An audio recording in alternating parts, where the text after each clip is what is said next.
I met my wife during my third year of college. I was studying finance while she was pursuing journalism.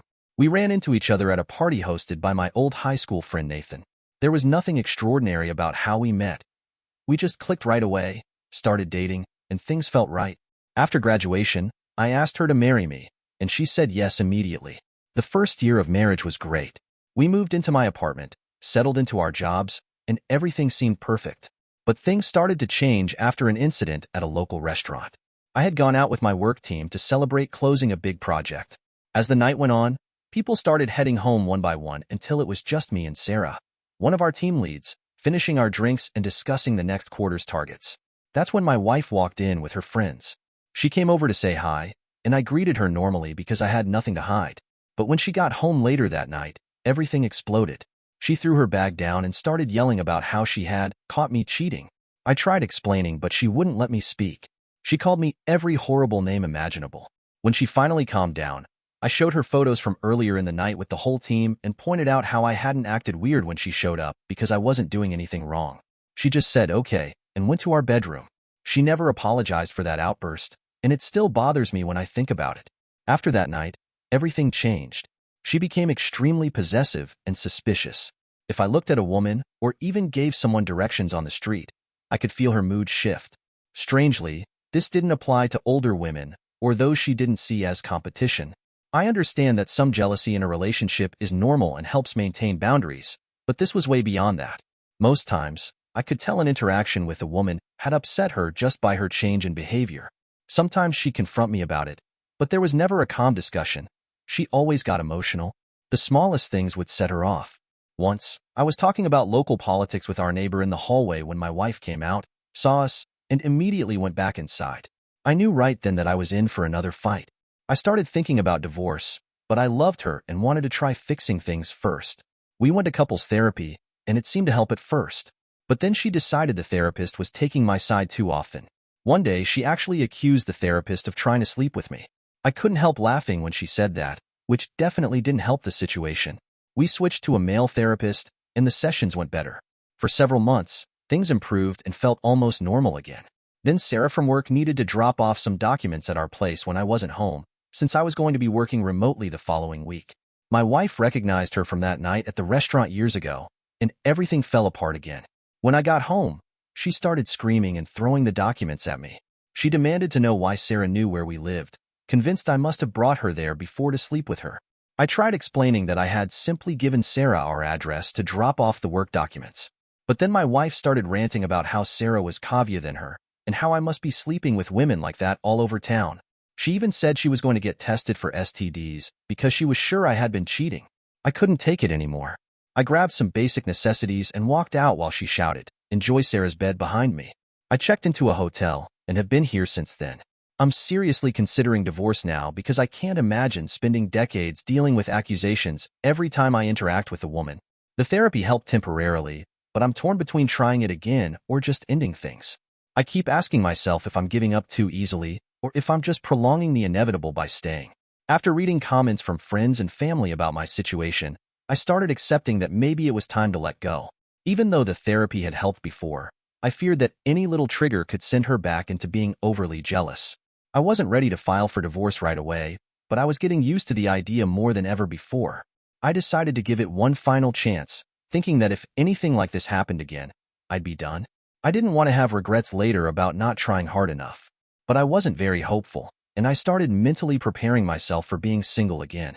Then something happened that I never expected, and it made me absolutely furious. We went to my friend Nathan's backyard party, and I noticed my wife acting strangely friendly with one of the guests. She kept touching his arm and laughing at everything he said. I had never seen her act this way with anyone else, so it immediately caught my attention. I asked Nathan about the guy, and he told me he was a recently divorced contractor. I kept watching them during the party but didn't want to cause a scene. When we got home, I brought it up with her. Her response left me speechless. She said, "Now you know how it feels," with this smug look on her face. She had done it on purpose to make me jealous. The stupid part was that it wasn't even the same thing. She gets jealous when women simply talk to me, while she was deliberately flirting with this guy. She even added, "Are you just jealous because he's better looking and more muscular than you?" I walked out at that point because I was getting so angry I needed to hit something. She didn't say anything as I left, and I knew right then that I would be contacting a divorce lawyer. But if I had any doubts, what happened next made the decision crystal clear. 3 days later, Nathan called me. He sounded serious and asked to meet up. When we met, he told me that the contractor had called him asking about my wife. According to Nathan, the guy said he had slept with her the day after I left the house. He was asking Nathan about her because she had told him she was single. I completely zoned out after hearing this. My wife had not only cheated on me but had pretended to be single to do it. The worst part was that I might never have found out if the guy hadn't asked Nathan about her. Nathan told me he had informed the contractor that she was married, and the guy was shocked. He apparently told Nathan to forget he asked, and that he would never contact her again. I went straight home to confront her. I didn't plan what to say. I was running purely on anger at that point. When I walked in, she had this attitude about her, saying, "Didn't expect to see you back already," with a stupid grin on her face. She was trying to get under my skin, and it worked. I cut her off immediately and said, "You slept with the guy from Nathan's party. Don't even try denying it. You cheated on me." She stood there for a few seconds before quietly saying, "Now you know how it feels." I lost it. I threw one of our kitchen decorations at the floor. I was so angry because I had never even come close to cheating on her. For her to act like this was some kind of payback was insane. I started yelling about how she was delusional, how she had never once caught me doing anything wrong, and how all her accusations had been completely in her head. I told her that despite all the times she accused me of cheating, she never had any proof because it was all her imagination. I said she needed professional help.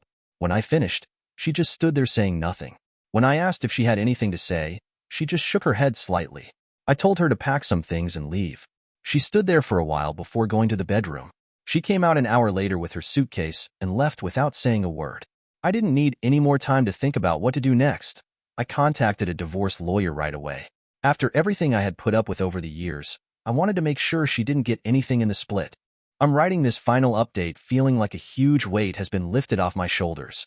After everything that happened with my wife's constant jealousy and her eventual cheating, I went ahead with the divorce process. I made sure she got served with the divorce papers at her work. She's an editor at a publishing house, and I know it caused some gossip because she sent me an angry text that evening about how I embarrassed her and was being spiteful.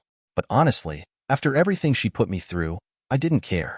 When we got to the actual divorce proceedings, I realized I had made a mistake. I had no solid proof that she had cheated. There was no recording of my conversation with Nathan or with the contractor. I tried to see if Nathan could get the contractor to admit to it in writing somehow, but that wasn't possible.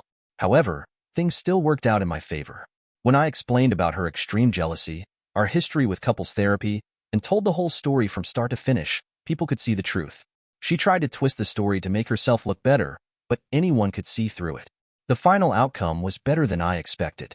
Since I had owned the house before she moved in, I got to keep it. Even though I earned more than her, the judge decided I didn't need to pay her any money because the difference in our incomes wasn't big enough, and they didn't want to reward her behavior. We didn't have any kids, which made everything much simpler. There was nothing to keep us connected after the divorce. I think things went smoothly partly because I agreed to let her take a lot of the furniture and appliances from the house. I was fine with that because I didn't want to keep things she had picked out anyway. I didn't need daily reminders of her around me. So that's it. I'm finally free. Even though it hurts that I spent so many years being accused of cheating only to end up being the one who got cheated on, I'm just glad it's over.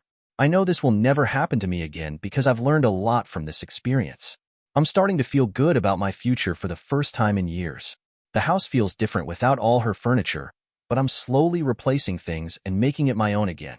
Nathan and some other friends have been really supportive, helping me move stuff and keeping me busy so I don't sit around thinking too much. Work has been a good distraction too. I was worried things might be awkward with Sarah after everything that happened, but she's been professional about it all. Actually, everyone at work has been great. They just treat me normally, which is exactly what I need right now. Sometimes I think about how much time I wasted trying to prove myself to someone who was determined to see me as a cheater. All those therapy sessions, all those arguments, all those times I changed my behavior or avoided perfectly normal interactions just to keep the peace. None of it mattered in the end because the problem was never really about me. But I try not to dwell on it. Instead, I'm focusing on the future. I'm thinking about taking some trips I always wanted to take but couldn't because of her jealousy.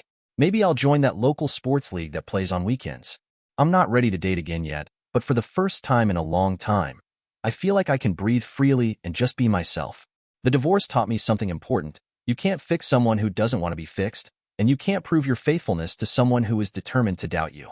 I spent years trying to do both, and all it did was drain me. Now I know better, and that's worth something. I'm sure there will still be tough days ahead, but right now, I just feel relieved. The future looks bright, and I'm ready to start this new chapter of my life. After years of walking on eggshells, I can finally just be me again, and that feels amazing. Thank you for watching. If you enjoyed this story, please hit that subscribe button.